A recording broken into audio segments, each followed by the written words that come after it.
کسی گوهاتیه پرورده کرن جهیزن اپوزیسیونا سوریه جالی امریکا و ایدی بویا ارمانجک با رواندن جالی رخستنا تندروا انیت النصرة یا گوک باسک القاعده لسوریه تناس کرن. هجمارا شروانین گوهاتن رواندن گهشت 13 کسان. لگورگو روانگاه سوریه ما فمروان راگهاند. گوه کاری بو ناو 5 کسین دن تومار بکه و تفلی ناوین وان 8 کسان بکه ین گو ده هفتی بوریده هاتبون رواندن جهیزا فرقیا سهی. پروسه رواندن وی جاره لگند قاح ی سنوری ترکیه و رودا. و هموجی جوان کسین گو راهینان دیتی ده پروگراما گو امریکا راگهاندی جو اپوزیسیونا سوریه را لباکوری روش آوای سوریه. واشنطن یا گود دست بکه در رد کر رواندنا شروانان گو لسر دستوی هاتن پرورده کرن. لسر زاره هن برپرسین خوراگاند. گو اندامک جهیزا سوریان نو یا گو ارتشا امریکی پرورده کری روژا اینا بوری هات کشتن. ده شرو پفچونان را به هن گروپن تندرو بیگو وان گروپان بناف بکه.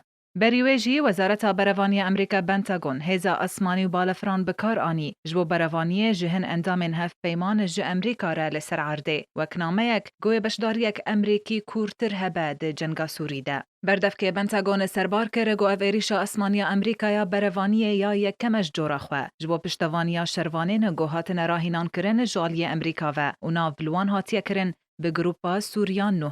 تیزانین گوانیت النصراج بو لیگرین ایریشی کمپا اتما کر ول اندامین فرقه سهی دگریا ینگو جالی ارتشا امریکی و هاتن راهینان کرن و گوله بردان دناف کمپی ده گود انجام ده برین دار کتن دناوان ده جنوزاروک جیهبون و نیزیکی 20 جوانی گرتن و برن نافندین خواه بری گو بشوه یکی فرمی پروسه رواندنا 8 شروان فرقه سهی را بگهینه و گرت ویدیو که بلاف کر نکیمی 5 کسین گرتی تیدنه و بوان را کسکی دفن خماندی تکز دکه گو اف شروان جه فرقه سهینه یا گو امریکا راهینان کری. جالی خواه فرمانده یا فرقه سهی یا هیزن اپوزیسیونید بیان نامه که دراغاند گو او ناکوین شرب انیت النصراره و آرمان جوان یا سرکه شریر دجی رژیما بعث و چتین داعشیه. هر وها ده خویانیه ده رواندناهن فرماندر و اندامین وان جالی انیت النصره و هات شرمزار کرن. ده خویانیه ده هاتیه گو توی همو ایریشا لشکری انیت النصره لدجی اندامین ما لیتو گایا تفگریا سهی سوز داگل سوری